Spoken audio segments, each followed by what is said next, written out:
고려 중기 계경 근처 풍양고을에는 건세 높은 장시대감 댁이 있었습니다. 그 집 무남동녀 우나 아씨와 마국간직이 돌쇠의 금지된 사랑 이야기를 오늘 들려드리려고 합니다. 신분의 벽을 넘으려 했던 두 사람에게는 상상하지 못한 운명이 기다리고 있었는데요. 과연 이들은 어떤 선택을 하게 될까요? 오늘도 이야기 시작하기 전에 구독과 좋아요 잊지 말고 누르셔야 우리 돌파리가 재미있게 이야기를 들려드릴 겁니다. 누르셨으면 이제 출발하겠습니다. 아씨, 말씀 전하러 왔습니다. 돌쇠구나. 무슨 일이냐? 마님께서 오늘 저녁 손님이 오시니 의복을 단정히 차려입으라 하셨습니다. 또 혼담이로구나. 알았다, 전해라. 예. 아씨, 돌쇠는 고개를 숙인 채 물러났습니다. 하지만 그의 주먹은 꽉 쥐어져 있었지요. 운화 씨도 돌쇠의 뒷모습을 말없이 바라보았습니다. 두 사람 사이에는 말로 할 수 없는 무언가가 흐르고 있었어요. 운화야, 오늘 오시는 분은 정판서 댁도련님이시다. 신뢰 없이 행동해라. 예, 어머님. 내 나이 이제 20인데 언제까지 혼처를 미루겠느냐? 이번에는 반드시 혼인을 정해야 한다. 그날 저녁 장씨 대감댁 사랑채에는 정판서 일가가 방문했습니다. 28살의 정도령은 창백한 얼굴에 허약한 체격을 가진 양반이었어요. 기침을 자주 하며 몸을 가누기도 힘들어 보였지요. 운화는 발을 들이우고 앉아 있었지만 마음속으로는 거부감이 일었습니다. 돌쇠는 사랑채 마당에서 말을 돌보며 그 광경을 멀리서 지켜보고 있었습니다. 그의 가슴은 찢어지는 듯 아팠어요. 밤이 깊어지고 손님들이 돌아간 후 운화는 후원으로 나왔습니다. 달빛 아래 연못가에 홀로 앉아 눈물을 흘렸지요. 바로 그때 어둠 속에서 돌쇠가 조심스럽게 다가왔습니다. 돌쇠가 말했습니다. 아씨, 우시면 아니 됩니다. 운화가 놀라 고개를 들었어요. 돌쇠야, 내가 어찌 여기 있느냐? 돌쇠는 주저하다가 입을 열었습니다. 소인이 감히 여쭈옵기 황송하오나 아씨께서는 정말 그 혼담을 받아들이실 작정이십니까? 운화는 한숨을 쉬었습니다. 내 뜻이 무슨 소용이 있겠느냐? 부모님 명을 거역할 수 없지 않겠느냐? 돌쇠의 눈에 절망이 서렸어요. 하지만 그는 감히 자신의 마음을 고백할 수 없었습니다. 신분의 차이가 하늘과 땅만큼 컸으니까요. 사실 두 사람의 인연은 3년 전으로 거슬러 올라갑니다. 당시 17이었던 운화는 말을 타다가 낙마할 뻔했어요. 그때 돌쇠가 재빠르게 달려와 운화를 받아냈습니다. 그날 이후 운화는 돌쇠에게 특별한 감정을 느끼기 시작했지요. 돌쇠 역시 마찬가지였습니다. 똑똑하고 씩씩한 운화 씨를 흠모하게 되었어요. 하지만 두 사람 모두 이 마음을 감출 수밖에 없었습니다. 그런데 장씨 대감댁에는 아무도 모르는 비밀이 하나 있었습니다. 바로 20년 전 장 대감이 권력을 얻기 위해 동료 관료를 모함하여 죽였다는 사실이었어요. 그 관료의 이름은 김첨이었습니다. 김첨이에게는 어린 아들이 하나 있었는데 가문이 몰락하면서 행방을 알 수 없게 되었지요. 이 모든 진실을 아는 사람은 오직 한 명, 장씨 대감댁의 늙은 종 억새뿐이었습니다. 억새는 그 비밀을 가슴에 묻고 살아왔어요. 그런데 놀랍게도 마구간직이 돌쇠가 바로 김첨이의 아들이었습니다. 하지만 돌쇠 자신도 이 사실을 전혀 모르고 있었어요. 운화와 돌쇠는 그날 밤 연못가에서 오랜 시간 이야기를 나누었습니다. 달빛이 수면에 반짝이고 가을바람이 살랑거렸지요. 운화가 물었어요. 돌쇠야, 너는 무엇이 되고 싶으냐? 돌쇠는 잠시 생각하다 대답했습니다. 소인은 그저 아씨께서 행복하시길 바랄 뿐입니다. 운하의 눈에 눈물이 고였어요. 어리석은 놈, 내 행복은 생각지도 않느냐. 돌쇠는 고개를 저었습니다.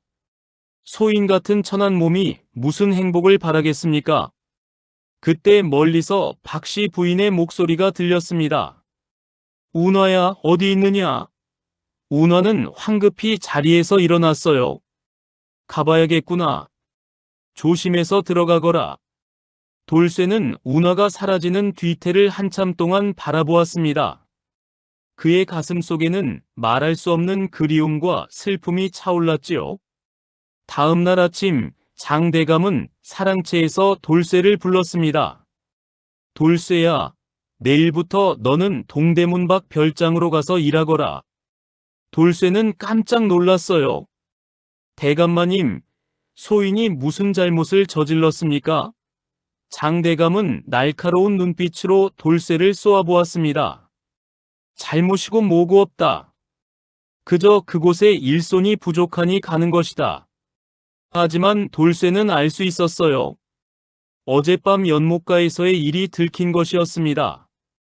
운하는 이 소식을 듣고 크게 낙심했습니다. 어머님께 애원했지요. 어머님, 돌쇠를 보내지 마십시오. 그는 이 집안의 충실한 종입니다. 하지만 박씨 부인은 냉정했어요. 내가 종놈과 가까이 지낸다는 소문이 돌고 있구나. 채통을 생각해라. 운하는 더 이상 말할 수 없었습니다. 그날 저녁 돌쇠는 짐을 꾸렸어요. 억새 영감이 조용히 다가왔습니다. 돌쇠야, 내게 해줄 말이 있다. 하지만 억새는 입을 다물었어요. 아직 때가 아니라고 생각했던 것이지요. 한밤중 운하는 몰래 마구간으로 갔습니다. 돌쇠는 집 위에 앉아 있었어요. 두 사람은 마주 보았습니다. 운하가 먼저 말했어요. 미안하다, 돌쇠야. 내 때문에 내가 쫓겨나게 되었구나. 돌쇠는 고개를 저었습니다. 아씨 잘못이 아닙니다. 모두 소인이 분수를 모른 탓입니다. 운하는 품에서 작은 보자기를 꺼냈어요. 이것을 가지고 가거라. 은자 10량이 들어있다. 돌쇠는 손사래를 쳤습니다. 아씨, 이는 받을 수 없습니다. 하지만 운하는 강권했지요. 내 마음이니 받아다오. 두 사람은 그렇게 이별을 고했습니다. 돌쇠가 마구간을 나서려는 순간 운하가 그의 손을 잡았어요. 돌쇠야, 나는. 하지만 끝내 말을 잇지 못했습니다. 돌쇠도 떨리는 목소리로 대답했어요. 소인도 아씨를. 그 말을 끝으로 돌쇠는 어둠 속으로 사라졌습니다. 운하는 그 자리에 주저앉아 소리 없이 울었지요. 바로 그날 밤 장씨 대감댁에 놀라운 일이 벌어졌습니다. 서고에서 불이 난 것이었어요. 사람들이 급히 달려가 불을 끄려 했지만 이미 늦었습니다. 서고는 활활 타올랐고 그 안에 보관되어 있던 중요한 문서들이 모두 재가 되었어요. 특히 20년 전 김첨희를 모함했던 증거들이 담긴 서류도 함께 사라졌습니다. 장대감은 안도의 한숨을 쉬었지요. 하지만 이 불은 우연이 아니었습니다. 누군가 일부러 저지른 방화였어요. 범인은 다름 아닌 억새 영감이었습니다. 그는 오랫동안 기다려온 복수를 시작한 것이었지요. 며칠 후 정판서 댁에서 정식으로 혼담을 청해왔습니다. 장대감과 박씨 부인은 기뻐하며 승낙했어요. 운하의 혼례 날짜가 2달 후로 정해졌습니다. 운하는 방 안에 틀어박혀 밥도 먹지 않았어요. 눈물만 흘렸지요. 그녀의 마음은 이미 동대문 밖 별장으로 떠난 돌쇠에게 가 있었습니다. 한편 별장으로 간 돌쇠는 고된 노동에 시달렸습니다. 밭을 갈고 나무를 베고 우물을 파는 일을 했어요. 하지만 육체적 고통보다 운하를 그리워하는 마음이 더 괴로웠습니다. 매일 밤 달을 보며 운하를 생각했지요. 그러던 어느 날 별장 관리인이 돌쇠를 불렀습니다. 돌쇠야, 본댁에서 급히 돌아오라는 전갈이 왔다. 돌쇠는 무슨 일인가 싶어 서둘러 짐을 쌌어요. 돌쇠가 장씨 대감댁에 도착했을 때는 이미 해가 저물 무렵이었습니다. 대문을 들어서니 이상하게 집안 분위기가 숙연했어요. 하인들이 수군거리고 있었습니다. 돌쇠가 물었지요. 무슨 일이 있었소? 한 하인이 대답했어요. 억새 영감께서 돌아가셨네. 돌쇠는 충격을 받았습니다. 억새 영감은 어렸을 때부터 돌쇠를 친자식처럼 돌봐주었던 분이었어요. 돌쇠는 서둘러 억새의 방으로 갔습니다. 억새는 누운 채 숨이 끊어지기 직전이었어요. 돌쇠를 보자 희미하게 미소 지었습니다. 돌쇠야, 왔구나. 돌쇠는 영감의 손을 잡았어요. 영감님, 정신 차리십시오. 억새는 품에서 낡은 편지 한 통을 꺼냈습니다. 이걸 받아라. 내 출생의 비밀이 담겨 있다. 그리고 장대감이 죄악도. 돌쇠는 떨리는 손으로 편지를 받았어요. 영감님, 이게 무슨 말씀이십니까? 하지만 억새는 더 이상 대답하지 못했습니다. 그대로 눈을 감았지요. 돌쇠는 그날 밤 억새 영감의 장례를 치렀습니다. 그리고 받은 편지를 펼쳐 읽었어요. 편지에는 놀라운 내용이 적혀 있었습니다. 돌쇠의 친아버지는 김첨이라는 고위 관료였고 장대감의 모함으로 역적으로 몰려 처형되었다는 것이었어요. 돌쇠는 사실 몰락한 양반가의 자제였던 것입니다. 그리고 억새는 김첨이의 충복으로 어린 돌쇠를 데리고 도망쳐 숨어 살았던 것이지요. 돌쇠의 손이 부들부들 떨렸습니다.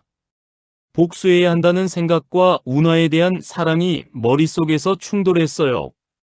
억새 영감의 장례를 치른 다음 날 아침, 돌쇠는 장대감을 찾아갔습니다. 사랑채 문 앞에서 무릎을 꿇고 앉아 대감이 나오기를 기다렸지요. 장대감이 문을 열고 나왔을 때 돌쇠의 눈빛은 평소와 달랐어요. 차갑고 날카로운 기운이 서려 있었습니다. 대감마님, 소인이 여쭐 말씀이 있습니다. 장대감은 눈썹을 찌푸렸어요. 무슨 일이냐? 돌쇠는 품에서 억새가 준 편지를 꺼냈습니다. 이 편지를 보셨으면 합니다. 장대감이 편지를 받아 펼쳐보는 순간 그의 얼굴이 흙빛으로 변했습니다. 손이 미세하게 떨렸어요. 에이, 이것이 어찌 내 손에 있느냐? 돌쇠는 냉정하게 대답했습니다. 억새 영감께서 돌아가시기 전에 주셨습니다. 소인의 아버지가 누구인지, 그리고 대감마님께서 무슨 일을 저지르셨는지 모두 알게 되었습니다. 장대감은 당황했지만 곧 위험을 되찾았어요. 그래서 내가 어쩌겠다는 것이냐? 돌쇠는 고개를 들어 장대감을 똑바로 쳐다보았습니다. 소인은 복수하려 온 것이 아닙니다. 다만 한 가지 청이 있습니다. 장대감은 의아한 표정을 지었어요. 청이라니? 돌쇠가 말했습니다. 운하 씨와의 혼인을 허락해 주십시오. 소인은 비록 이 집의 종으로 자랐으나 사실은 양반의 자식입니다. 신분상 문제가 없지 않습니까? 장대감은 코웃음을 쳤습니다. 허허, 이 미친놈을 보게. 내가 비록 김첨이의 아들이라 한들 이미 역적의 자식 아니냐? 더구나 20년을 종으로 살았는데 누가 너를 양반으로 인정하겠느냐? 돌쇠는 이를 악물었어요. 그렇다면 소인이 이 편지를 세상에 공개하겠습니다. 대감마님의 죄가 만천하에 드러날 것입니다. 장대감의 눈빛이 살기를 띠었습니다. 내 이놈, 감히 나를 협박하느냐? 하지만 곧 침착함을 되찾았어요. 좋다. 내가 제안 하나 하지. 내가 그 편지를 불태우고 이 집을 영원히 떠난다면 은자 100냥을 주겠다. 멀리 가서 새 삶을 살아라. 돌쇠는 단호하게 고개를 저었습니다. 소인은 돈이 필요한 것이 아닙니다. 오직 운화 씨만을 원할 뿐입니다. 장대감은 화가 치밀었어요. 당장 썩 물러가지 못할까? 내 주제에 내 딸을 탐한다니, 이 불경한 놈. 돌쇠는 자리에서 일어났습니다. 사흘을 드리겠습니다. 그때까지 생각해 보십시오. 그리고 사랑채를 나갔지요. 장대감은 즉시 박씨 부인을 불렀습니다. 큰일이요. 돌쇠 그놈이 옛날 일을 알게 되었소. 박씨 부인은 놀라며 물었어요. 그게 무슨 말씀이십니까? 장대감은 억새가 남긴 편지 이야기를 했습니다. 박씨 부인의 얼굴도 창백해졌어요. 그럼 어찌하시렵니까? 장대감은 잠시 생각하다가 말했습니다. 방법은 하나밖에 없소. 돌쇠를 없애야 하오. 박씨 부인은 고개를 끄덕였어요. 하지만 함부로 해쳐서는 안 됩니다. 소문이 나면 큰일입니다. 장대감은 음험한 미소를 지었습니다. 염려 마시오. 내게 묘책이 있소. 그날 저녁 장대감은 관아의 포졸대장을 몰래 불렀습니다. 포졸대장 최철은 장대감에게 여러 번 은혜를 입은 사람이었어요. 대감마님, 무슨 일로 부르셨습니까? 장대감이 말했습니다. 우리 집 종하나가 도둑질을 했소. 은자 50냥을 훔쳐 달아났소. 잡아다가 곤장을 쳐주시오. 최철은 고개를 끄덕였어요. 그 종의 이름이 무엇입니까? 돌쇠라 하오. 내일 아침 일찍 잡으러 오시오. 하지만 이 대화를 엿듣는 사람이 있었습니다. 바로 운화였어요. 운화는 우연히 사랑채 뒤편을 지나가다가 아버지의 목소리를 들었습니다. 창문 틈으로 안을 살짝 들여다보았지요. 돌쇠가 위험에 처했다는 것을 안 운화는 급히 자기 방으로 돌아왔어요. 어찌해야 하나? 돌쇠에게 알려야 하는데. 운화는 밤이 깊을 때까지 기다렸습니다. 모두가 잠든 시각, 몰래 마구간으로 갔어요. 돌쇠는 마구간에서 잠을 청하지 못하고 있었습니다. 운화가 나타나자 깜짝 놀랐지요. 아씨, 이 밤에 어인 일이십니까? 운화는 숨을 헐떡이며 말했어요. 돌쇠야, 큰일 났어. 아버님께서 내일 아침 널 잡아들릴 계획이야. 도둑으로 몰아 곤장을 치려 하신대. 돌쇠는 씁쓸하게 웃었습니다. 역시 그러실 줄 알았습니다. 운화는 돌쇠의 손을 꽉 잡았어요. 지금 당장 도망가야 해. 멀리 떠나서 숨어야 해. 하지만 돌쇠는 고개를 저었습니다. 소인은 도망가지 않겠습니다. 운화는 눈물을 흘렸어요. 어리석은 사람, 죽고 싶어서 미쳤니? 돌쇠가 대답했습니다. 아씨를 두고 어찌 떠나겠습니까? 운화는 결심한 듯 말했어요. 그렇다면 나와 함께 떠나자. 돌쇠는 믿을 수 없다는 표정을 지었습니다. 아씨, 그게 무슨 말씀이십니까? 운화가 말했어요. 나는 정판서 댁 도령과 혼인하기 싫어. 차라리 너와 함께 멀리 떠나고 싶어. 우리 둘이 계경을 벗어나 어디든 가서 새로 살면 되지 않겠니? 돌쇠는 감격스러우면서도 걱정스러웠습니다. 하지만 아씨, 양반 규수께서 천안종놈과 도망친다면 평생 손가락질 받으실 것입니다. 운화는 단호하게 말했어요. 상관없어. 나는 네가 좋아. 신분이 무슨 대수야? 사랑하는 사람과 함께 사는 게 더 중요하지 않겠니? 돌쇠의 눈에도 눈물이 맺혔습니다. 아씨. 두 사람은 그렇게 껴안았어요. 달빛이 마구간 안으로 스며들었지요. 오랜 침묵 끝에 돌쇠가 말했습니다. 좋습니다. 아씨와 함께 떠나겠습니다. 운화는 미소 지었어요. 내일 새벽 닭이 울기 전에 북문으로 나가자. 거기서 만나. 돌쇠는 고개를 끄덕였습니다. 알겠습니다, 아씨. 운하는 조심스럽게 마구간을 빠져나갔어요. 하지만 이 장면을 또 다른 사람이 지켜보고 있었습니다. 바로 장씨 대감댁의 여종 복순이었어요. 복순이는 평소 돌쇠를 흠모했었는데 돌쇠가 운하만 바라보는 것에 질투심을 품고 있었습니다. 복순이는 즉시 박씨 부인에게 달려갔어요. 마님, 큰일 났습니다. 박씨 부인은 잠옷 차림으로 나왔습니다. 한밤중에 무슨 소란이냐? 복순이가 헐떡이며 말했어요. 아씨께서 돌쇠와 내일 새벽에 도망치기로 약속하셨습니다. 박씨 부인은 화들짝 놀랐어요. 뭐라고? 그게 사실이냐? 네, 마님. 제가 똑똑히 보았습니다. 박씨 부인은 즉시 장 대감을 깨웠습니다. 영감, 큰일 났습니다. 장 대감은 잠에서 깨어 일어났어요. 무슨 일이요?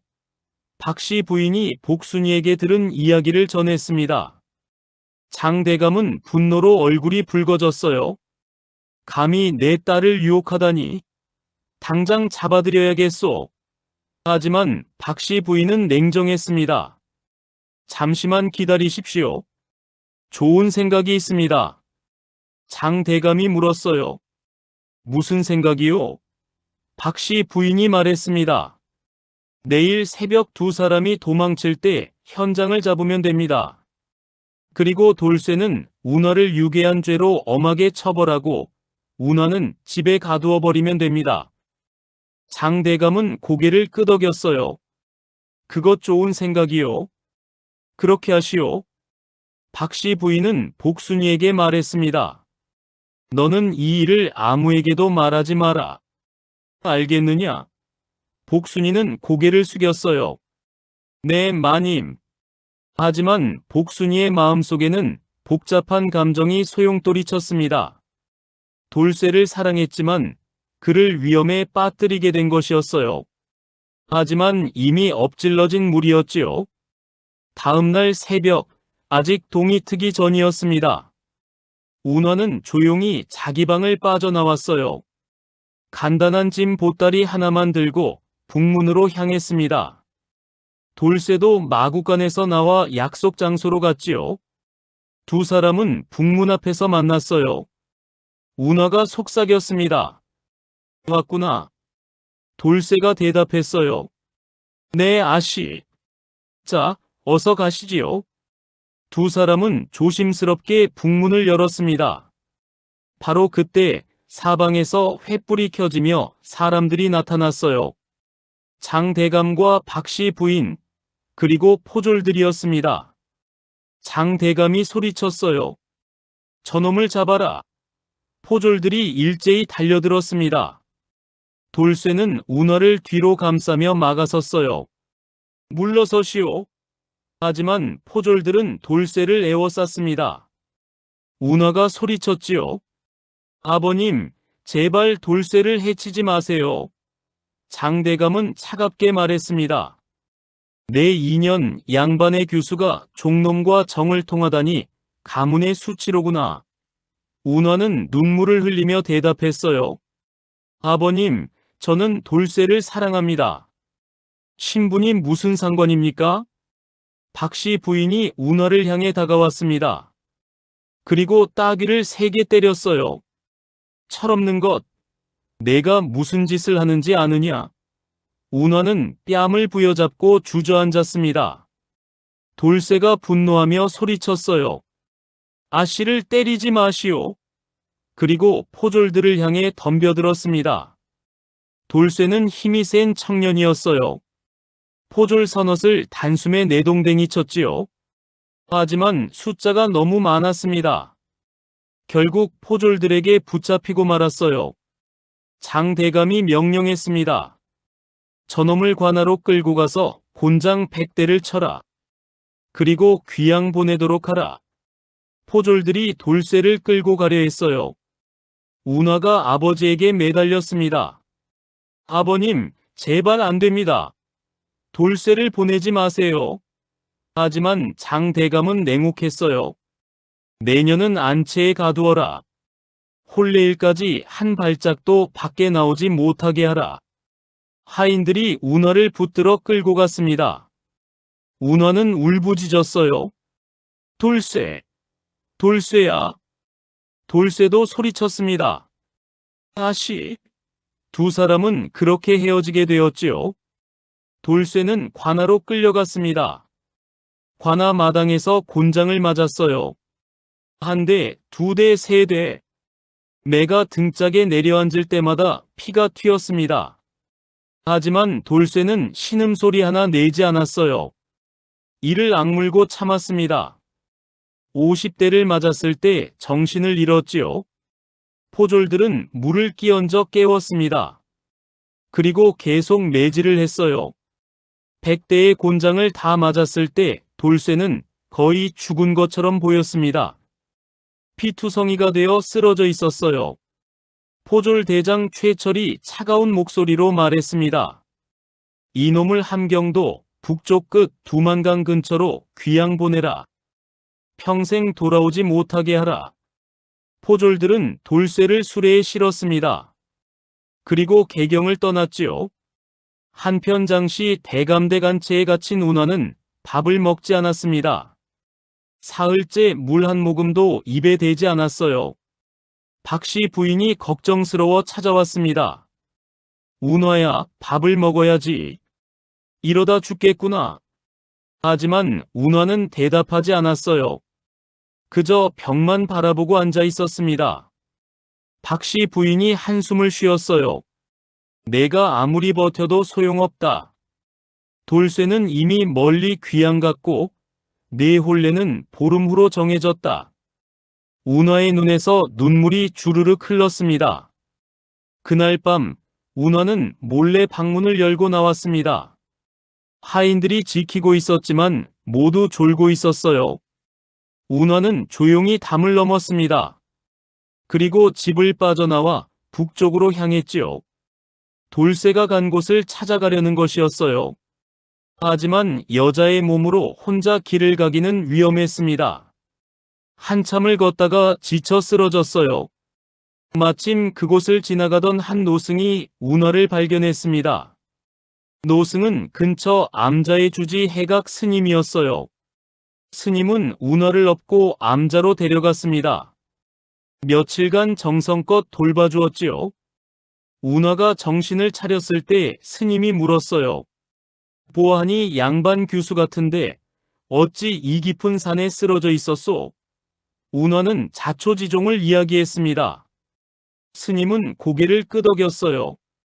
사랑하는 사람을 찾아 떠났구려. 하지만 이미 보름이 지났으니 돌쇠는 아마 함경도에 도착했을 것이오. 운하는 절망했습니다. 그럼 이제 어찌해야 합니까? 스님이 말했어요. 일단 기운을 차리시오. 그리고 천천히 생각해 보시오.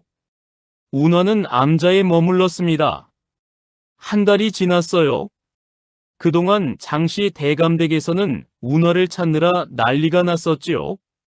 하지만 찾지 못했습니다. 정판서 댁에서는 혼인을 취소했어요. 장 대감과 박씨 부인은 망신을 당했습니다. 운하는 암자에서 조용히 세월을 보냈습니다. 스님은 불경을 가르쳐 주었어요. 운하는 차츰 마음의 평화를 찾아갔습니다. 하지만 돌쇠에 대한 그리움은 사라지지 않았어요. 매일 밤 달을 보며 돌쇠를 생각했습니다. 돌쇠는 지금 어디서 무엇을 하고 있을까? 살아는 있을까? 그런 생각에 잠을 이루지 못했지요. 바로 그 시각 함경도 두만강 근처의 작은 마을에서 돌쇠는 고된 노역에 시달리고 있었습니다. 귀양살이는 지옥과 같았어요. 추운 겨울에 얼어붙은 땅을 파고 무거운 짐을 나르고 매일 굶주림에 시달렸습니다. 하지만 돌쇠는 포기하지 않았어요. 언젠가 다시 운하를 만나겠다는 일념으로 버텼습니다. 그의 품속에는 운하가 준 은자 10량이 든 보자기가 아직 남아 있었어요. 그것을 보며 힘을 냈습니다. 어느 날 돌쇠는 마을의 한 노인을 도와주게 되었습니다. 노인은 넘어져서 일어나지 못하고 있었는데 돌쇠가 부축해 일으켜 세웠지요. 노인은 고마워하며 물었어요. 자네는 어디서 왔는가? 돌쇠는 자신의 사연을 이야기했습니다. 노인은 놀란 표정을 지었어요. 그렇다면 자네 아버지가 김첨의 대인이란 말인가? 돌쇠는 고개를 끄덕였습니다. 그렇습니다. 하지만 제 아버지는 역적으로 몰려 돌아가셨습니다. 노인이 말했어요. 나는 과거에 김첨의 대인의 부하였네. 자네 아버지는 역적이 아니었네. 모함을 받은 것일 뿐이지. 돌쇠는 눈물을 흘렸습니다. 노인이 계속 말했어요. 자네 아버지는 청렴결백한 분이셨네. 백성을 사랑하고 나라를 위해 헌신하셨지. 그런데 간신들의 모함으로 억울하게 죽임을 당했네. 돌쇠는 주먹을 쥐었어요. 그 간신이 바로 장대감입니다. 노인은 한숨을 쉬었습니다. 세상은 불공평하네. 하지만 언젠가 진실은 밝혀질 것이네. 돌쇠는 그날부터 더욱 강해지기로 결심했습니다. 언젠가 개경으로 돌아가 운하를 다시 만나고 아버지의 누명을 벗기겠다고 다짐했어요. 그리고 매일 밤 북쪽 하늘의 별을 보며 운하를 떠올렸습니다. 운하도 같은 별을 보고 있을까?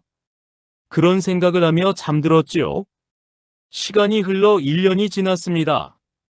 운하는 여전히 산중암자에서 해각 스님과 함께 지내고 있었어요.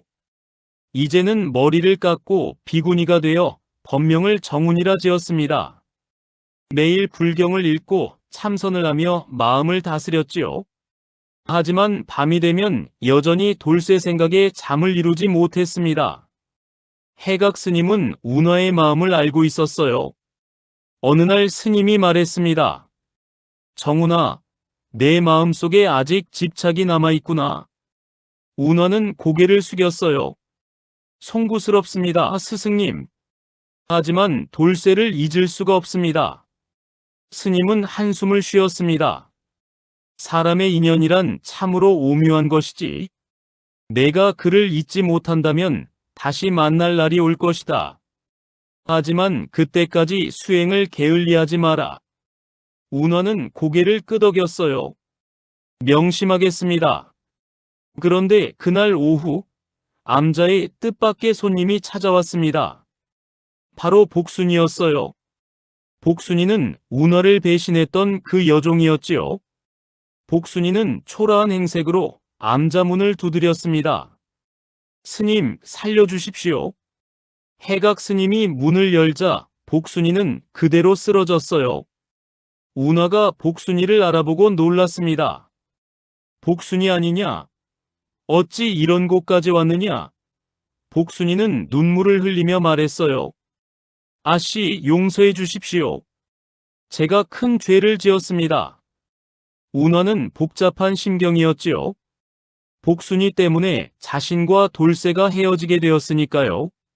하지만 이미 비구니가 된 몸, 증오를 품어서는 안 되었어요. 일단 들어오너라. 복순이는 암자 안으로 들어왔습니다. 해각 스님이 죽을 끓여주었어요. 복순이는 허겁지겁 먹으며 이야기를 시작했습니다. 복순이는 운하와 돌쇠를 고자질한 후 죄책감에 시달렸다고 했어요. 그러던 중 장씨 대감댁에 큰 변고가 일어났습니다. 장 대감이 갑자기 병에 걸려 쓰러진 것이었어요. 의원들이 와서 진찰했지만 원인을 알 수 없었습니다. 장 대감은 매일 밤 악몽에 시달렸어요.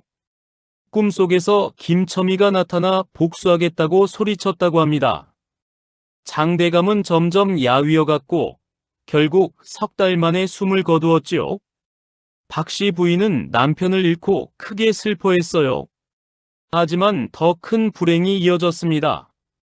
장 대감이 죽은 후 그의 재산을 노리던 친척들이 나타났습니다. 서로 유산을 차지하려고 다투었어요.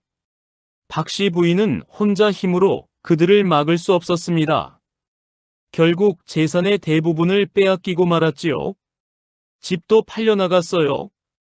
박씨 부인은 하인들을 모두 내보냈습니다. 복순이도 그때 쫓겨났던 것이었어요.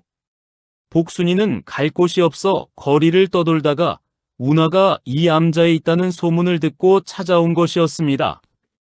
운하는 복잡한 심경으로 이야기를 들었어요. 그렇다면 어머님은 지금 어디 계시느냐? 복순이가 대답했습니다. 마님께서는 작은 초가집을 얻어 혼자 사신다고 들었습니다. 개경 남문 밖 빈민촌에 계신답니다. 운하는 가슴이 아팠어요. 비록 자신을 가두고 돌쇠와 헤어지게 만든 어머니였지만 여전히 모녀가 아니었으니까요. 운하는 해각 스님께 여쭈었습니다. 스승님, 소승이 어머님을 찾아뵙고 싶습니다. 해각 스님은 고개를 끄덕였어요. 그리하거라. 효도는 불자의 기본이니라.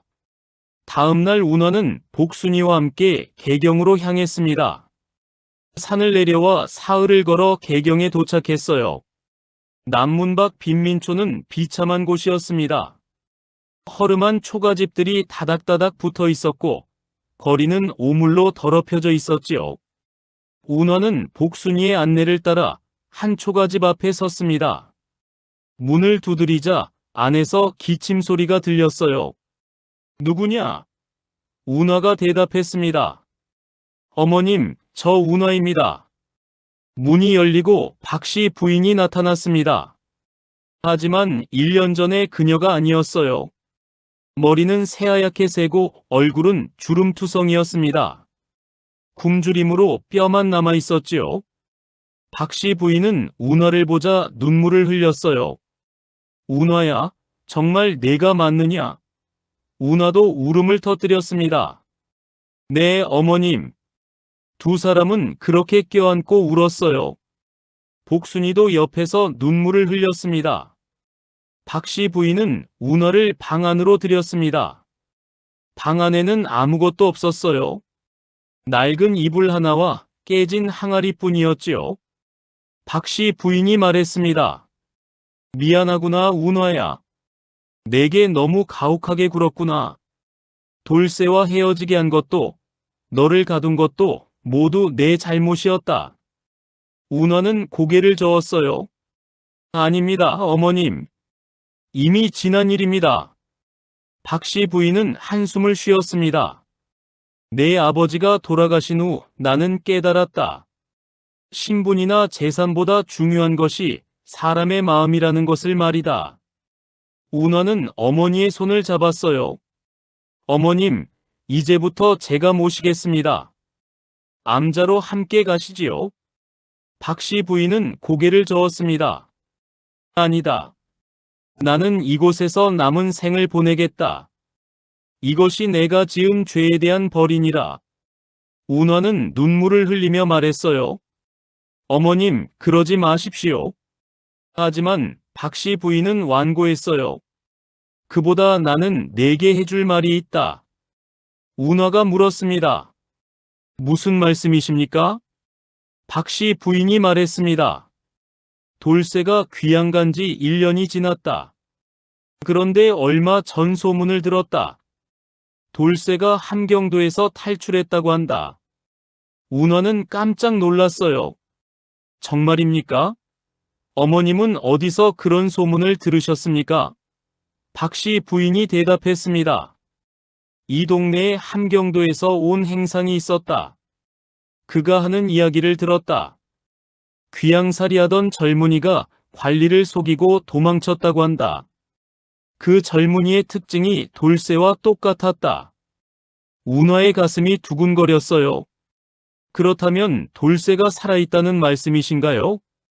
박씨 부인은 고개를 끄덕였습니다. 아마도 그럴 것이다. 하지만 그가 어디로 갔는지는 모르겠구나. 운하는 희망이 생겼어요. 돌쇠를 다시 만날 수 있을지도 모른다는 생각이 들었습니다. 어머님, 저는 돌쇠를 찾아 나서겠습니다. 박씨 부인은 딸의 손을 꽉 잡았어요. 그리하거라. 그리고 그를 찾거든 내가 미안했다고 전해다오. 운화는 눈물을 흘리며 고개를 끄덕였습니다. 운화는 어머니께 자신이 가지고 있던 은자를 모두 드렸어요. 그리고 복순이에게 어머니를 잘 모시라고 당부했습니다. 복순이는 눈물을 흘리며 약속했어요. 아씨, 제가 목숨 걸고 마님을 모시겠습니다. 운화는 암자로 돌아가지 않고 바로 돌쇠를 찾아 나섰습니다. 하지만 어디서부터 찾아야 할지 막막했어요. 개경거리를 헤매며 돌쇠의 소식을 물어보았지만 아무도 모른다고 했습니다. 그러던 어느 날 운화는 시장 근처에서 한 무리의 사람들이 모여 있는 것을 보았습니다. 무슨 일인가 싶어 다가가 보니 벽보가 붙어 있었어요. 벽보에는 이렇게 쓰여 있었습니다. 역적 김첨이의 아들 김돌쇠를 찾습니다. 그를 잡아오는 자에게 은자 100냥을 주겠습니다. 운화는 충격을 받았어요. 장씨 대감댁의 친척들이 돌쇠를 잡으려고 현상금을 건 것이었습니다. 돌쇠가 가지고 있던 편지 때문에 자신들의 죄가 드러날까 두려워한 것이지요. 운화는 더욱 급해졌습니다. 돌쇠를 빨리 찾아야 했어요. 하지만 혼자 힘으로는 어려웠습니다. 그때 운화는 한 가지 생각이 떠올랐어요. 예전에 아버지 장대감과 원수지간이었던 정승이 있었습니다. 바로 이 정승이었어요. 이 정승은 청렴하고 정의로운 인물로 유명했습니다. 운화는 이 정승댁을 찾아갔어요. 이 정승은 운화를 만나자 놀랐습니다. 그대가 장대감의 딸이라고? 무슨 일로 나를 찾았는가? 운화는 모든 것을 솔직하게 이야기했어요. 아버지가 김첨이를 모함한 일, 돌쇠가 김첨이의 아들인 것, 그리고 억새가 남긴 편지까지 모두 말했습니다. 이 정승은 심각한 표정으로 들었어요. 그렇다면 그 편지가 어디 있는가? 운화가 대답했습니다. 돌쇠가 가지고 있습니다. 하지만 지금 행방을 알 수 없습니다. 이 정승은 잠시 생각하다가 말했습니다. 알겠네. 내가 돕겠네. 김첨의 대인은 억울하게 죽은 충신이었네. 그의 누명을 벗겨야 하네. 그리고 그대가 사랑하는 돌쇠도 찾아야겠지. 운화는 감사의 인사를 올렸어요. 정승님 고맙습니다. 이 정승은 부하들을 시켜 돌쇠를 찾기 시작했습니다. 한편 돌쇠는 실제로 함경도에서 탈출에 성공했습니다. 1년간의 고된 귀양살이 끝에 기회를 노려 야밤에 도망쳤어요. 두만강을 건너 몰래 남쪽으로 내려왔습니다. 석 달 동안 산과 들을 헤매며 개경을 향해 걸었지요. 중간에 도적들을 만나기도 하고 굶주림에 시달리기도 했습니다. 하지만 운화를 만나겠다는 일념으로 포기하지 않았어요.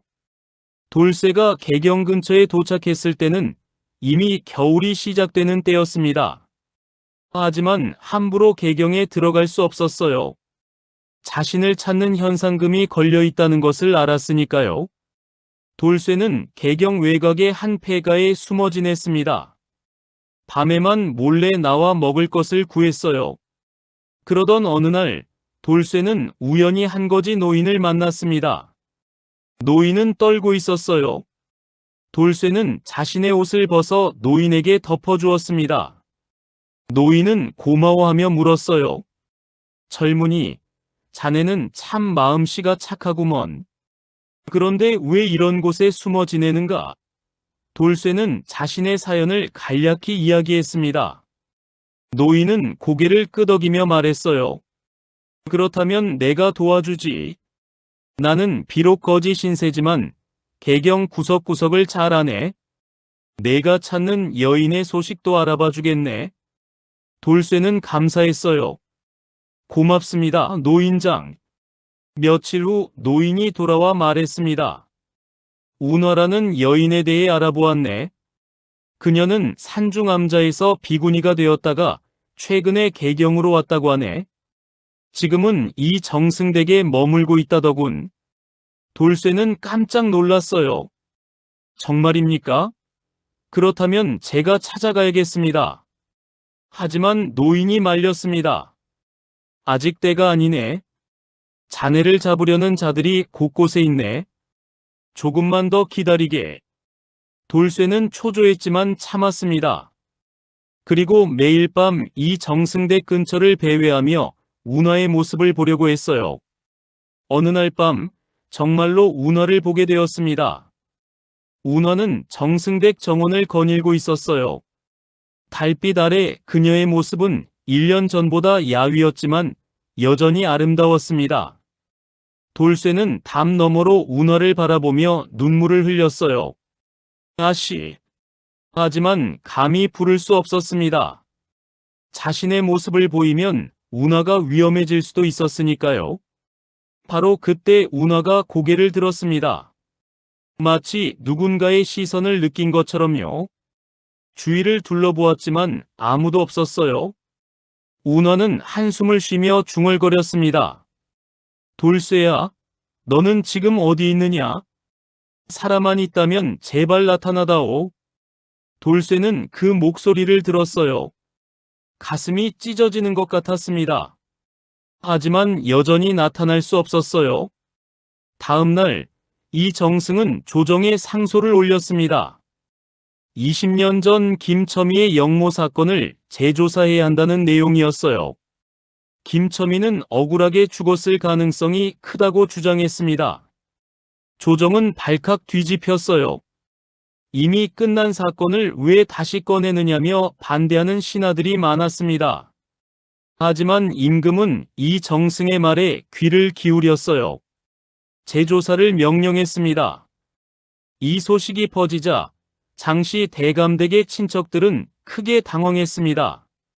진실이 밝혀지면 자신들도 연루될 수 있었으니까요. 그들은 돌쇠를 더욱 급히 찾기 시작했어요. 현상금을 은자 200냥으로 올렸습니다. 개경 곳곳에 밀정을 풀었지요. 돌쇠는 점점 더 위험한 상황에 몰렸습니다. 어느 날 밤 돌쇠가 숨어 지내던 폐가에 자객들이 들이닥쳤습니다. 장씨 대감댁 친척들이 보낸 자들이었어요. 돌쇠는 급히 도망쳤습니다. 거리를 뛰어다니며 추격을 따돌렸지요.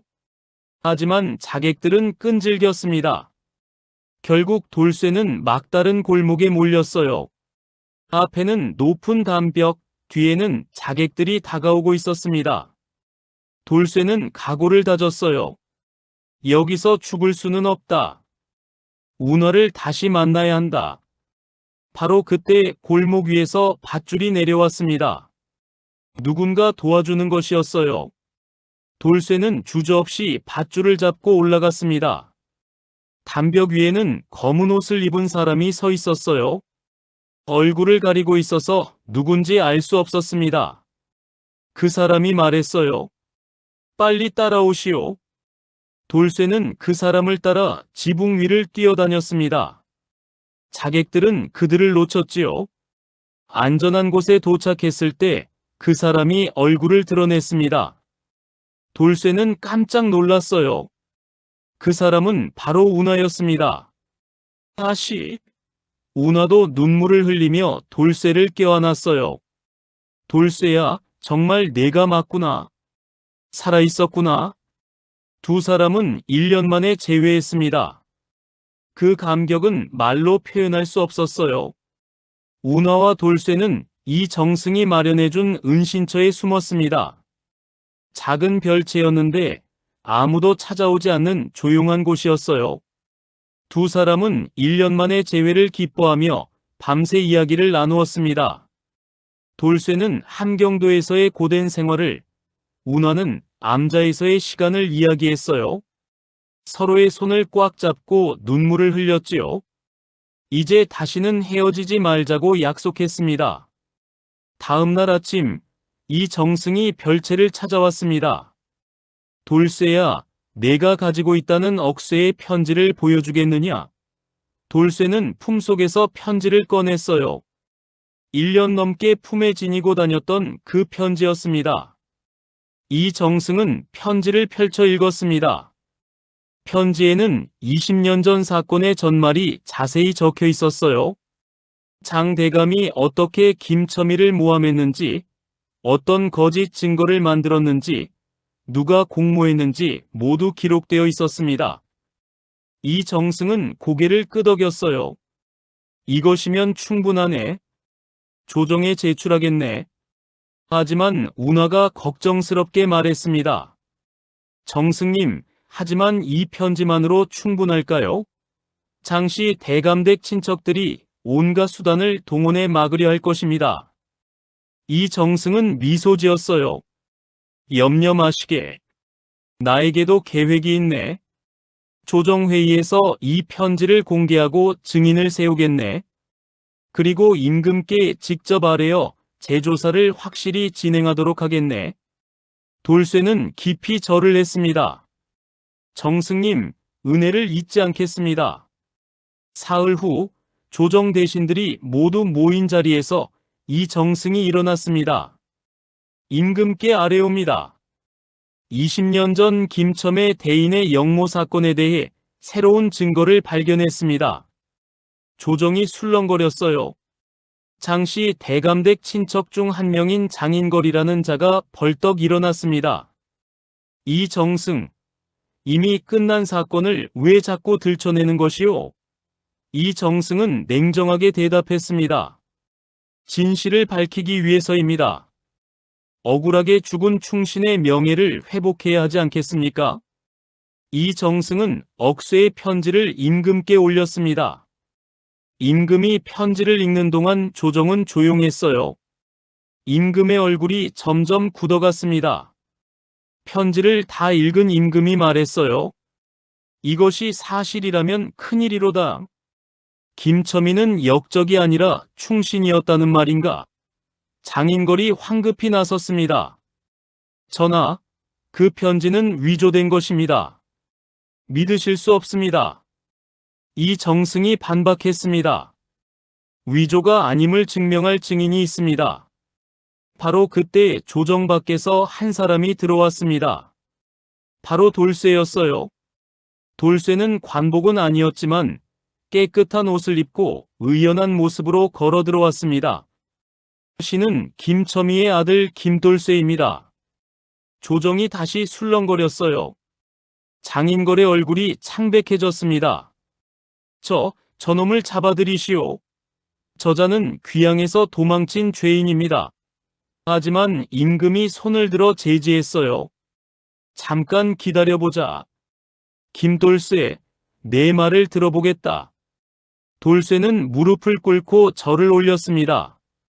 전하, 소인의 아버지 김첨희는 억울하게 죽었습니다. 장대감의 모함으로 역적으로 몰렸지요. 20년 동안 소인은 그 진실을 몰랐습니다. 하지만 이제 알게 되었습니다. 소인의 아버지는 나라를 위해 헌신한 충신이었습니다. 돌쇠의 목소리는 떨렸지만 단호했어요. 임금은 돌쇠를 주의 깊게 바라보았습니다. 내 아버지 김첨희는 과연 청렴한 관리였다. 하지만 영모의 증거가 있었기에 처형할 수밖에 없었다. 돌쇠가 대답했습니다. 전하, 그 증거가 모두 조작된 것입니다. 장대감이 권력을 얻기 위해 꾸며낸 거짓입니다. 장인걸이 소리쳤어요. 거짓말입니다. 증거를 대시오. 이정승이 나섰습니다. 증거는 여기 편지에 모두 적혀 있습니다. 그리고 또 다른 증인도 있습니다. 밖에서 또 한 사람이 들어왔어요. 바로 복순이었습니다. 복순이는 떨리는 목소리로 말했습니다. 전하, 소녀는 장씨 대감댁의 여종이었습니다. 소녀가 직접 들은 이야기를 전하겠습니다. 복순이는 장 대감이 임종하기 전에 악몽에 시달리며 했던 말들을 증언했어요. 장 대감이 김첨희를 모함한 것을 후회하며 용서를 빌었다고 했습니다. 또한 박씨 부인도 남편의 죄를 알고 있었다고 증언했지요. 조정의 분위기가 바뀌기 시작했습니다. 대신들이 수군거렸어요. 정말 김첨이가 억울하게 죽은 것이 아닌가? 장인걸은 당황했습니다. 거짓 증언입니다. 저 여종의 말을 어찌 믿을 수 있습니까? 임금이 엄숙하게 말했습니다. 사건을 철저히 재조사하도록 하라. 모든 관련자를 조사하고 진실을 밝혀내라. 장인걸은 물러났지만 얼굴에는 분노가 가득했어요. 조정회의가 끝난 후 장인걸은 급히 자신의 저택으로 돌아갔습니다. 그리고 신복들을 불러 모았어요. 저놈들을 없애야 한다. 돌쇠와 운하, 그리고 이 정승까지 모두 제거해야 한다. 신복들이 고개를 끄덕였습니다. 알겠습니다, 하나리. 그날 밤 자객들이 이 정승댁을 습격했습니다. 수십 명의 무사들이 담을 넘어 들어왔어요. 하지만 이 정승도 준비하고 있었습니다. 미리 관군을 배치해 두었던 것이지요. 자객들과 관군 사이에 치열한 싸움이 벌어졌습니다.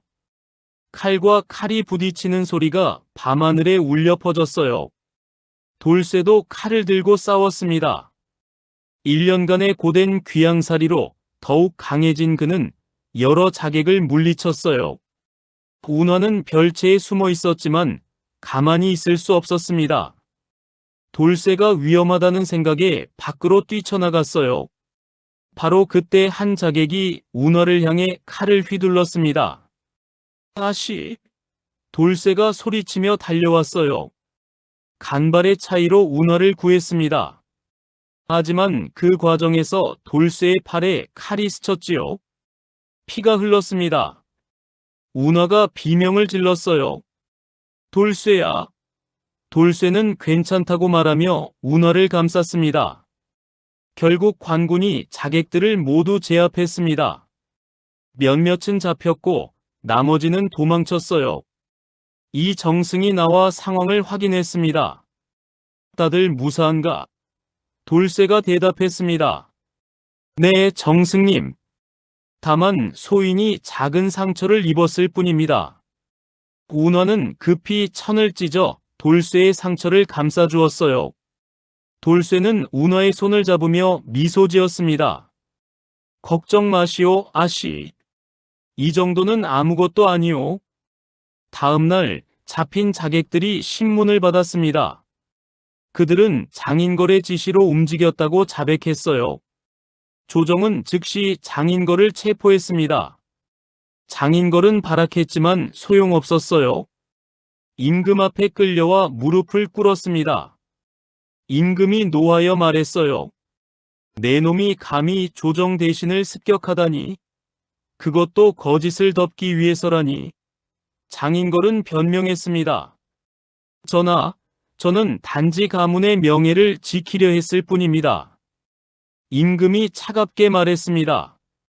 가문의 명예는 거짓 위에 세울 수 없느니라. 진실을 밝혀야 진정한 명예이니라. 장인걸과 공모자들은 모두 귀양형에 처해졌어요. 그리고 재조사가 본격적으로 시작되었습니다. 옛 기록을 뒤지고 증인들을 찾아냈습니다. 석 달 후 마침내 진실이 완전히 밝혀졌어요. 김첨이는 역적이 아니었습니다. 장대감이 꾸며낸 음모였던 것이지요. 임금은 대신들을 모아놓고 선포했습니다. 김첨이의 역모 혐의를 벗긴다. 그는 충신이었다. 그의 명예를 회복하고 후손에게 관직을 내린다. 돌쇠는 눈물을 흘리며 절을 올렸어요. 전하의 은혜에 감사드립니다. 임금이 말했습니다. 김돌쇠, 이제부터 너는 김씨 가문의 정당한 후계자이니라. 내 아버지의 관직을 이어받아 나라를 위해 일하거라. 돌쇠는 감격스러웠습니다. 삼가 명을 받들겠습니다. 하지만 임금은 한 가지 물었어요. 김돌쇠에 들으니 내가 장대감의 딸 운하와 사랑한다 하던데 사실이냐? 돌쇠는 당황했습니다. 어떻게 대답해야 할지 몰랐어요. 그때 이 정승이 나섰습니다. 전하, 사실입니다. 하지만 두 사람의 사랑은 진실합니다. 신분의 차이를 넘어선 순수한 마음입니다. 임금은 잠시 생각했습니다. 그러면서 미소를 지었어요. 좋다. 두 사람의 혼인을 허락한다. 비록 운하가 장대감의 딸이지만 그녀는 아버지의 죄와 무관하니라. 돌쇠는 믿을 수 없었어요. 정말입니까, 전하? 임금이 고개를 끄덕였습니다. 진정한 사랑 앞에서 과거의 원한은 의미가 없느니라. 새로운 시작을 하거라. 돌쇠는 땅에 엎드려 절을 올렸습니다. 전하의 크신 은혜, 평생 잊지 않겠습니다. 조정의 대신들도 박수를 쳤어요. 그것은 아름다운 순간이었습니다. 하지만 바로 그때 뜻밖의 일이 벌어졌습니다. 조정 밖에서 한 여인이 급히 들어왔어요. 바로 박씨 부인이었습니다. 박씨 부인은 초라한 옷차림이었지만 당당하게 걸어 들어왔지요. 전하, 소녀가 아랠 말씀이 있습니다. 임금이 놀라며 물었어요. 그대는 누구인가? 박씨 부인이 대답했습니다. 저는 장대감의 부인이었던 박씨입니다. 남편의 죄를 함께 지은 죄인이옵니다. 조정이 술렁거렸습니다. 박씨 부인이 계속 말했어요. 소녀는 남편이 김첨의 대인을 모함한 것을 알고 있었습니다. 하지만 막지 못했습니다. 그것이 소녀의 죄입니다. 이제 와서 용서를 구하려는 것이 아닙니다. 다만 딸 운하만큼은 살려주시길 바랍니다. 운하는 아무 죄가 없습니다. 임금은 박씨 부인을 보며 말했습니다. 일어나시오. 그대의 용기를 가상히 여기노라. 그대는 이미 충분히 벌을 받았소. 더 이상 자책하지 마시오. 박씨 부인은 눈물을 흘렸어요. 그리고 돌쇠를 향해 고개를 숙였습니다. 돌쇠, 용서해다오. 내가 너와 운하를 갈라놓았구나. 하지만 이제 내 잘못을 깨달았다. 부디 우리 딸을 잘 돌봐주길 바란다. 돌쇠는 복잡한 심경이었지만 절을 올렸어요. 부인께서도 고생 많으셨습니다. 이제 모든 것을 잊고 새로 시작하시지요. 박씨 부인은 고개를 끄덕였습니다. 임금이 선포했습니다. 오늘부터 모든 과거는 잊도록 하라. 김씨 가문과 장씨 가문의 원한도 끝낸다. 김돌쇠와 장운하의 혼인을 축하하노라. 조정의 모든 대신들이 축하를 보냈어요. 돌쇠는 밖으로 나와 별채에서 기다리던 운하를 만났습니다. 아씨, 이제 우리는 당당하게 함께할 수 있게 되었습니다. 운하는 눈물을 흘리며 돌쇠를 껴안았어요. 정말 꿈만 같아. 우리가 정말 혼인할 수 있다니. 하지만 그날 밤, 돌쇠는 혼자 밤하늘을 바라보며 생각에 잠겼습니다. 모든 것이 해결된 것 같았지만 한 가지 찝찝한 점이 있었어요. 장인걸과 그 일당들이 너무 쉽게 잡혔다는 것이었습니다. 그들이 그렇게 순순히 포기할 리 없었지요. 돌쇠의 예감은 틀리지 않았습니다. 귀향길에 오른 장인걸은 호송 관리들을 매수했어요. 그리고 야밤에 도망쳤습니다. 장인걸은 복수를 다짐하며 어둠 속으로 사라졌지요. 며칠 후 돌쇠와 운하의 혼례 준비가 한창이었습니다. 이 정승댁에서 성대하게 혼례를 올리기로 했어요. 초대장이 발송되고 음식이 준비되었습니다. 운하는 아름다운 혼례복을 입었고 돌쇠는 관복을 차려입었어요. 드디어 혼례 당일이 되었습니다. 하객들이 모여들었고 축하의 분위기가 가득했지요. 박씨 부인도 복순이와 함께 참석했습니다. 혼례 의식이 시작되려는 순간 갑자기 밖에서 비명소리가 들렸습니다. 불이야! 누군가 정승댁에 불을 질렀던 것이에요. 사람들이 혼란에 빠졌습니다. 돌쇠는 즉시 운하를 안전한 곳으로 피신시켰어요. 그리고 불을 끄려고 달려갔지요. 하지만 불길은 빠르게 번졌습니다. 바로 그때 검은 옷을 입은 자들이 나타났어요. 장인걸과 그의 부하들이었습니다. 장인걸이 칼을 뽑으며 소리쳤습니다. 김돌쇠, 오늘이 내 마지막 날이다. 돌쇠도 칼을 뽑았어요. 장인걸, 내 놈이 감히 다시 나타나다니. 두 사람은 불길 속에서 싸우기 시작했습니다. 칼날이 번쩍이고 불꽃이 튀었어요. 치열한 싸움이 벌어졌지요. 관군들이 달려왔지만 장인걸의 부하들이 막아섰습니다. 혼란은 계속되었어요. 불길이 치솟는 가운데 돌쇠와 장인걸의 칼이 부딪혔습니다. 쇠소리가 요란하게 울렸어요.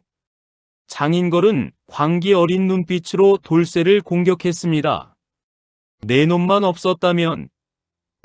없었다면 우리 가문은 무사했을 것이다. 돌쇠는 침착하게 칼을 막으며 대답했어요. 거짓 위에 세운 영화는 언젠가 무너지게 되어 있습니다. 두 사람의 싸움은 점점 더 격렬해졌지요. 주변 사람들은 불을 끄느라 정신이 없었고 관군들은 장인걸의 부하들과 싸우고 있었습니다.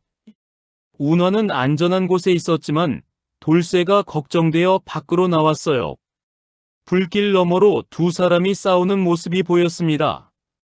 가슴이 철렁 내려앉았지요. 돌쇠야, 제발 무사해야 해.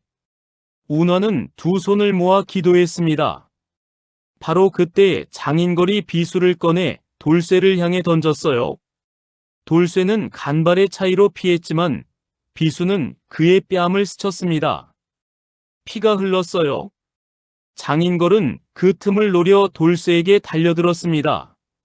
하지만 돌쇠는 1년간의 고난으로 단련된 몸이었어요. 재빠르게 몸을 돌려 장인걸의 칼을 쳐냈습니다. 그리고 장인걸의 손목을 강하게 쳤지요. 장인걸의 손에서 칼이 떨어졌어요. 돌쇠는 칼끝을 장인걸의 목에 겨누었습니다. 이제 끝입니다. 장인걸은 무릎을 꿇었어요. 하지만 포기하지 않았습니다. 갑자기 품에서 작은 독침을 꺼내 돌쇠를 향해 쏘려 했지요. 바로 그 순간 어디선가 화살 하나가 날아왔습니다. 화살은 정확히 장인걸의 손을 맞췄어요. 장인걸은 비명을 지르며 독침을 떨어뜨렸습니다. 돌쇠가 고개를 돌려보니 이정승이 활을 들고 서 있었어요. 정승님, 이정승은 침착하게 말했습니다. 비겁한 짓은 용납할 수 없지. 관군들이 달려와 장인걸을 붙잡았습니다. 장인걸은 발버둥 쳤지만 소용없었어요. 이번에는 확실히 감옥에 갇히게 되었지요. 불은 관군들과 하인들의 노력으로 서서히 꺼져갔습니다. 다행히 정승댁의 절반 정도만 탔을 뿐이었어요. 운하는 돌쇠에게 달려와 그를 껴안았습니다. 돌쇠야, 무사해서 다행이야. 돌쇠도 운하를 꼭 안았어요. 이제 정말 끝났습니다, 아씨. 두 사람은 그렇게 한참을 껴안고 있었지요. 주변 사람들이 박수를 쳤습니다. 시련을 이겨낸 두 사람을 축하하는 박수였어요. 하지만 바로 그때 뜻밖의 일이 벌어졌습니다. 감옥으로 끌려가던 장인걸이 갑자기 쓰러진 것이었어요. 입에서 피를 토하며 경련을 일으켰습니다. 사람들이 급히 달려갔지만 이미 늦었어요. 장인걸은 그 자리에서 숨을 거두었습니다. 알고 보니 그는 돌쇠에게 쏘려던 독침의 독이 자신의 손에 묻어 중독된 것이었지요. 자신이 준비한 독으로 자신이 죽은 것이었습니다. 사람들은 허무하다는 표정을 지었어요. 악행의 대가는 결국 자신에게 돌아온다는 것을 보여주는 결말이었습니다. 장인걸의 죽음으로 모든 위협이 사라졌습니다. 이제 진정한 평화가 찾아온 것이지요. 사흘 후 돌쇠와 운하의 혼례가 다시 치러졌습니다. 이번에는 아무런 방해도 없었어요. 궁궐에서 임금이 보낸 축하 선물도 도착했습니다. 비단과 은자, 그리고 돌쇠에게 내려진 관직 임명장이었어요. 돌쇠는 정오품 벼슬을 받았습니다. 아버지 김첨이를 이어 나라를 위해 일하게 된 것이지요. 혼례 의식이 거행되었습니다. 돌쇠는 당당한 신랑이 되어 운하 앞에 섰어요. 운하는 아름다운 혼례복을 입고 고개를 숙이고 있었습니다. 두 사람은 서로를 향해 절을 올렸지요. 하늘과 땅에 절하고 부모님께 절하고 서로에게 절했습니다. 박씨 부인은 눈물을 흘리며 지켜보았어요. 복순이도 옆에서 함께 울었습니다. 이 정승은 흐뭇한 미소를 지었지요. 하객들은 모두 축하의 박수를 보냈습니다. 혼례가 끝나고 피로연이 열렸습니다. 음악이 흐르고 음식이 나왔어요. 사람들은 즐겁게 이야기를 나누며 축하했습니다. 돌쇠와 운하는 하객들에게 인사를 올렸지요. 그러던 중 한 노인이 다가왔습니다. 바로 함경도에서 돌쇠를 도와주었던 그 노인이었어요. 돌쇠는 깜짝 놀라며 반가워했습니다. 노인장, 어떻게 이곳까지 오셨습니까? 노인은 미소 지으며 대답했어요. 자네 소식을 듣고 먼 길을 왔네. 자네 아버지의 명예가 회복되었다니 기쁘구먼. 돌쇠는 노인에게 깊이 절을 올렸습니다. 노인장의 은혜를 잊지 않겠습니다. 노인은 돌쇠의 어깨를 두드렸어요. 잘 살게. 자네 아버지께서 하늘에서 기뻐하실 걸세. 돌쇠는 눈시울이 붉어졌습니다. 하늘을 올려다보며 중얼거렸어요. 아버지, 소자가 아버지의 누명을 벗겼습니다. 이제 편히 쉬십시오. 하늘에는 구름 사이로 햇살이 비쳤습니다. 마치 김첨이가 대답하는 것 같았어요. 피로연이 끝나고 밤이 되었습니다. 돌쇠와 운하는 신방으로 들어갔어요. 촛불이 밝게 타오르고 있었습니다. 두 사람은 마주 앉아 서로를 바라보았지요. 운하가 먼저 입을 열었습니다. 돌쇠야, 우리가 정말 함께 살 수 있게 되었구나. 아직도 믿기지 않아? 돌쇠는 운하의 손을 잡았어요. 저도 그렇습니다, 아씨. 아니, 이제는 아씨가 아니라 부인이라 불러야겠지요. 운하는 얼굴을 붉히며 웃었습니다. 돌쇠가 말했습니다. 우리가 여기까지 오기까지 참 많은 일이 있었습니다. 헤어짐도 있었고 고난도 있었지요. 하지만 결국 함께하게 되었습니다. 이 모든 것이 하늘의 뜻이 아닐까 싶습니다. 운하는 고개를 끄덕였어요. 그렇겠지. 우리의 사랑이 진실했기에 하늘도 도와준 것 같아. 돌쇠는 운하를 부드럽게 껴안았습니다. 평생 부인을 지키겠습니다. 절대 놓지 않겠습니다. 운하도 돌쇠를 안으며 속삭였어요. 나도 당신 곁을 떠나지 않을 거예요. 그로부터 석 달 후, 돌쇠는 관직에 나가 일하기 시작했습니다. 성실하고 정직한 그는 금세 임금의 신임을 얻었어요. 백성들을 위해 좋은 정책을 제안하고 불의를 바로잡았습니다. 아버지 김첨이의 뒤를 잇는 훌륭한 관료가 된 것이지요. 운하는 집안을 돌보며 돌쇠를 내조했습니다. 박씨 부인을 모셔와 함께 살았어요. 복순이도 집안일을 도왔습니다. 네 사람은 화목하게 지냈지요. 1년 후 운하는 아들을 낳았습니다. 돌쇠는 기쁨의 눈물을 흘렸어요. 아이의 이름을 김정이라 지었습니다. 바른 정의를 지킨다는 뜻이었지요. 할아버지 김첨이의 정신을 이어받기를 바라는 마음이었습니다. 박씨 부인은 손자를 안고 행복해했어요. 복순이도 아기를 돌보며 즐거워했습니다. 집안에는 웃음소리가 가득했어요. 돌쇠는 가끔 해각 스님을 찾아가 문안을 드렸습니다. 스님은 운하가 행복하게 사는 모습을 보며 기뻐했어요.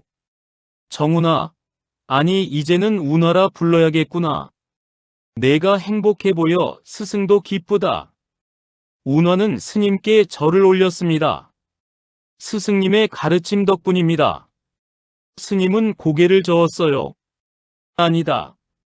모두 내 복과 내 남편의 인덕이니라. 앞으로도 서로 아끼며 살 거라. 운하는 약속했습니다. 명심하겠습니다, 스승님.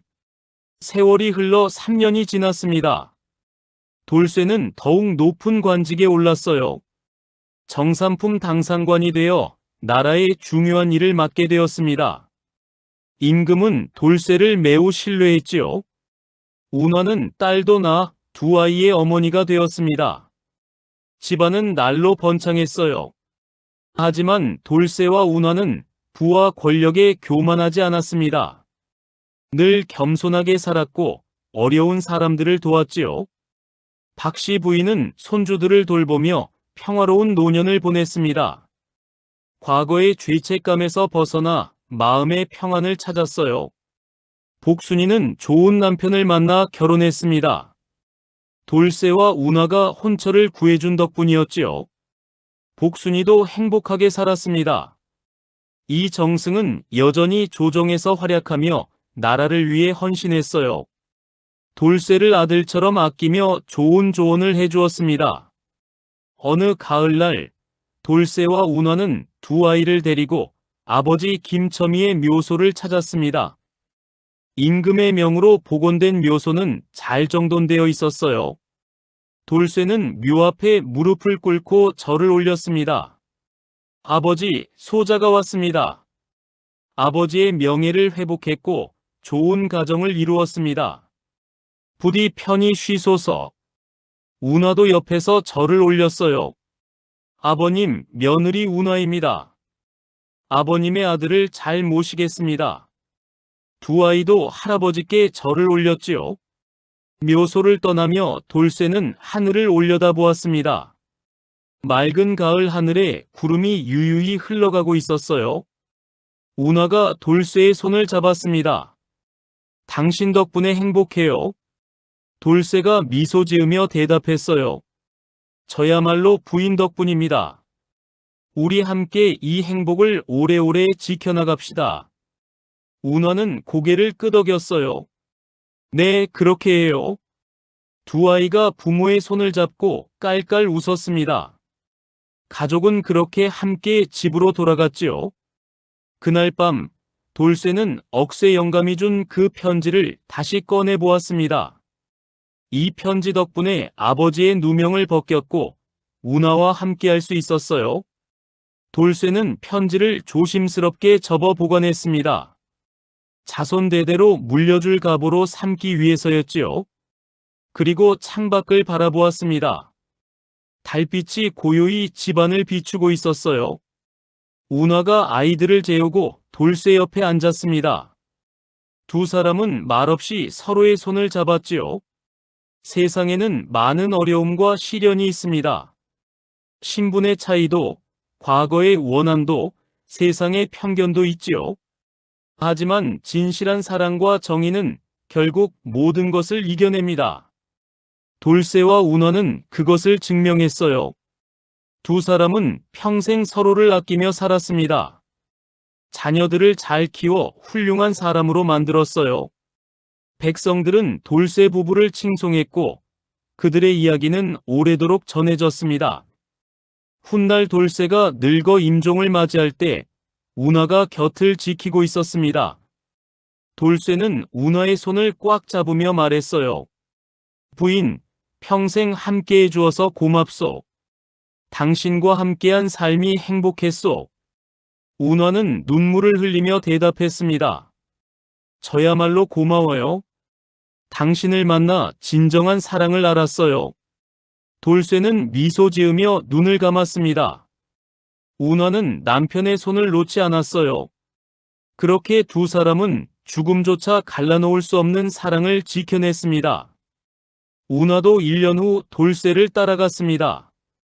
두 사람은 나란히 묻혔어요. 묘소 앞에는 자손들이 세운 비석이 있었습니다. 비석에는 이렇게 새겨져 있었지요. 여기 진정한 사랑으로 살다간 두 영혼이 잠들다. 신분을 넘고 시련을 이겨낸 그들의 이야기는 영원히 기억될 것이다. 비석 앞에는 늘 꽃이 놓여 있었어요. 후손들과 마을 사람들이 바친 꽃이었습니다. 그리고 세월이 더 흘러 200년이 지났습니다. 돌쇠와 운하의 이야기는 전설이 되어 사람들 입에서 입으로 전해졌어요. 양반의 따님과 종이었던 청년의 사랑 이야기, 정의를 위해 싸운 아들의 이야기, 진실이 결국 승리한다는 교훈. 이 모든 것이 담긴 아름다운 이야기였습니다. 사람들은 이 이야기를 들으며 용기를 얻었어요. 어떤 어려움도 이겨낼 수 있다는 희망을 가졌습니다. 달빛이 비추는 어느 밤, 돌쇠와 운하의 묘소에 2개의 나비가 날아왔습니다. 나비들은 묘 주위를 함께 날아다니다가 서로 어울려 춤을 추었어요. 마치 돌쇠와 운하의 영혼이 다시 만나 기뻐하는 것 같았습니다. 나비들은 한참을 날다가 달빛 속으로 사라졌지요. 그리고 바람이 불어 나뭇잎들이 살랑거렸습니다. 평화롭고 아름다운 밤이었어요. 사랑은 죽음을 넘어 영원하다는 것을 보여주는 밤이었습니다.